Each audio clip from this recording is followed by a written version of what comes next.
Welcome back to another video. Sound somatic healer, Sean Burke here. I would like to talk about chaotic environments at home, which does impact you emotionally, mentally. You don't manage to say the things what you want to say. You don't get to manage to talk and express your feelings, which impacts you in the long run as being an adult. I know for hand to hand there, I've been down that road where I know for a fact I've managed to kind of reflect and pause and to understand what's going on, because it plays a different part in your environment when you go to work, when you go to school, college, or anyone that you talk to. Because there are times when you're younger and you've got older siblings, you didn't chance to express how you want to talk. And then over time, it shrinks. You go into a box, your brain starts to play this loop, thinking that maybe nobody wants to listen to me, nobody cares.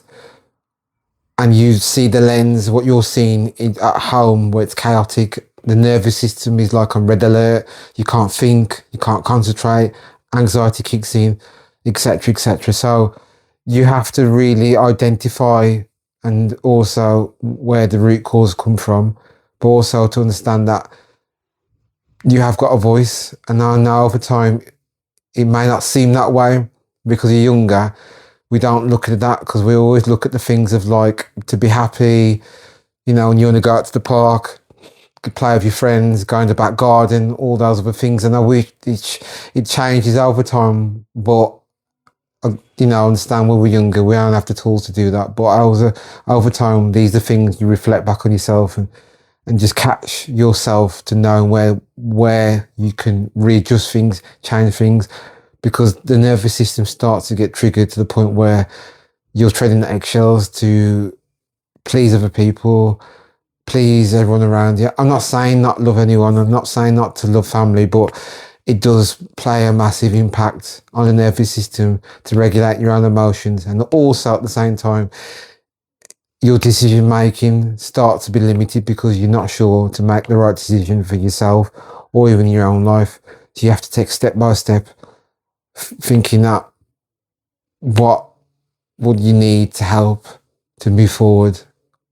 To start off with, it's about voicing your own opinion, but do it with someone that you feel comfortable with outside the family, or someone that you know who knows you, and then you can start to kind of look at things differently and also rephrase things as well.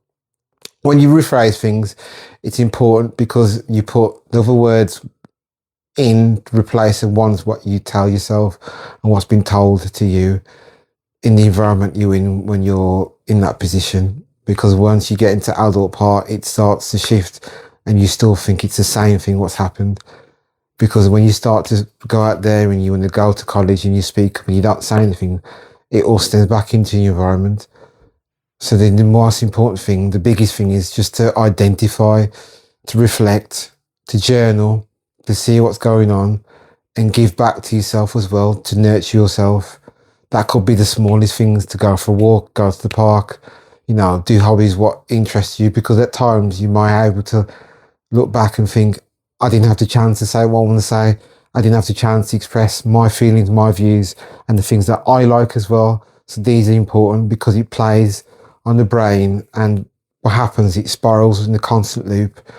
And because all the thoughts and because you're in that environment, in that bubble, you still think you have to overperform to actually get to be heard, to be seen, and which over time you can change that because you don't have to overextend yourself. You don't have to do that because if you want to be seen, you should be being seen to what you're doing now to be your authentic self. So it's about just voicing what you want to say at the same time. And I think the biggest thing of doing it is journaling. Or another thing you could do is pause, breathe in, and say to yourself, that's enough now. Brain, give me a calming thought, or brain, give me a positive thought where I can put this into my brain and move forward. Because it's about pausing the brain and pausing yourself. Because I think sometimes we don't tend to pause ourselves through day to day because we have a constant loop of thinking these things where I'm not in the environment where I want to be, or when you're in that environment and you're at home and you feel suffocated to the point where you feel that You have chances to speak or say the things you want to say. Even go out for a walk, go out and meet a friend, or go out and do something to the point where you can change your things, but it takes step by step of doing these things. It's like micromanaging your goals and the way you want to achieve yourself. So step one is, how do you feel in yourself? That's the biggest thing of all. How do you feel in your nervous system? How does that look to you? How does it feel to you? How do you feel in yourself and your body and your mind? That's the first thing. Next thing is, like I said not long ago about the journey, writing the things what better, better for you or matters to you. Mind dumping as well. Like, what you could do is, like, put your phone out on the table, give yourself 15 minutes on the clock, write everything down, how you're feeling throughout the day or throughout the week, and then you can read back what's happened. And then what you could do on the second page is, what things would I like to achieve today? Only for today, like just for one day at a time. Then once you've done one day at a time, then you can look at a bigger goals that you can work towards. So it's the micro goals, just micro goals, step by step. And then after that, the micro ones that you kind of build up to bigger ones. Because no point going to the bigger one where you haven't put the step by step in to get to where you want to get to. That's very important, because I know in my environment, when I was at home, I didn't get the chance as much what I should have done. Don't get it wrong, being at home was great, but also it's about identifying your own identity as a person, where that can build that bridge for you step by step as well.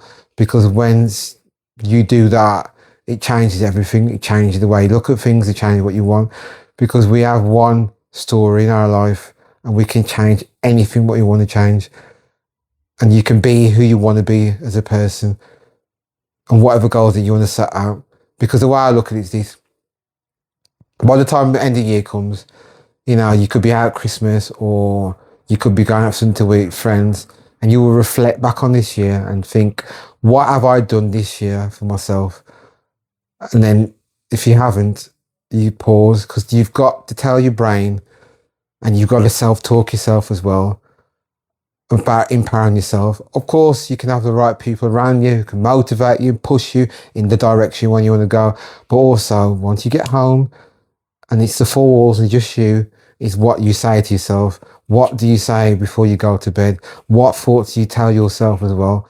And these over time, this repetition takes up to 21 days to rewire the brain and the conscious thoughts, the beliefs, what you want to stay on focus, to stay on track as well.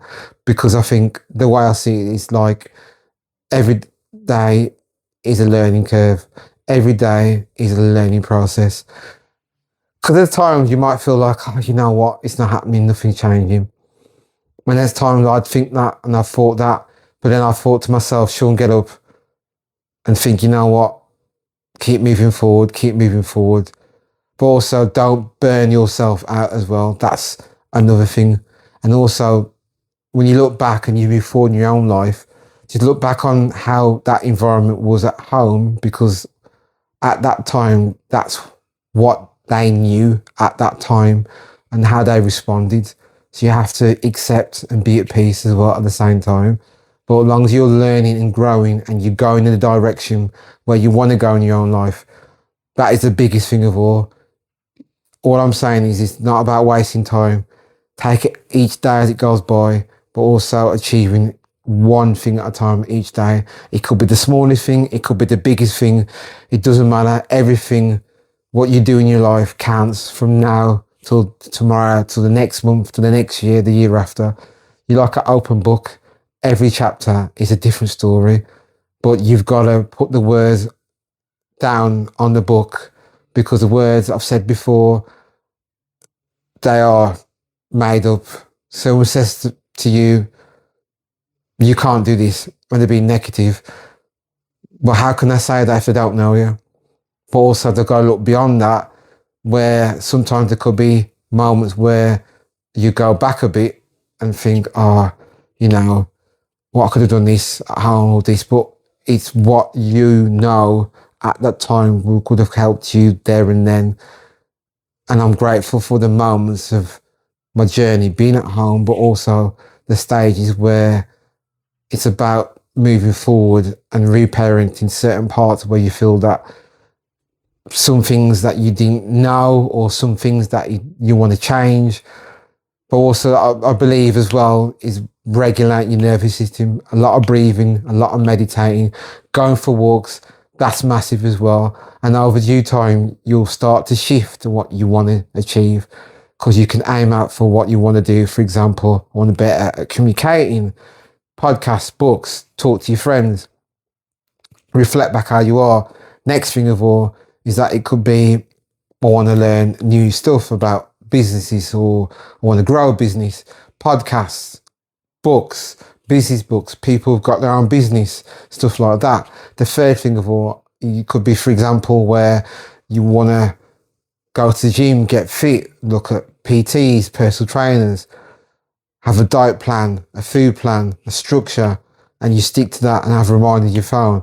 And then also downtime for yourself, where you want to go on holiday or take a weekend away. So all these things, step by step, it will mold and change. You'll start to look at the things and think, oh, that works for me, that works for me. And you'll start to shift, and that shift in momentum. So when you go to the gym, you train, meet new people, you socialize, that'll shift that way. When you start to read the books and podcasts and you set a plan, however long that plan looks to you, then you'll start to come in your orbit of people, connections, and the list goes on. Then you'll know where you are in that moment, because you start to build a bridge and a pattern, and you're starting to build a character for the person who you want to be, because everyone's got their own purpose. Everyone can achieve what they want to achieve. Anyone can put something down on paper and write their goals down, and they can stick to it. It's being consistent and checking in. Checking in is very important, because when you check in, you think, okay, I've done this for this week. Right, what's next the week after? Also give feedback, and also ask your friends as well how I'm getting on, what things I need to change. To improve, you need to grow and you need to change. And also you'll get criticism, but take it as a positive, because it's about learning to grow and change.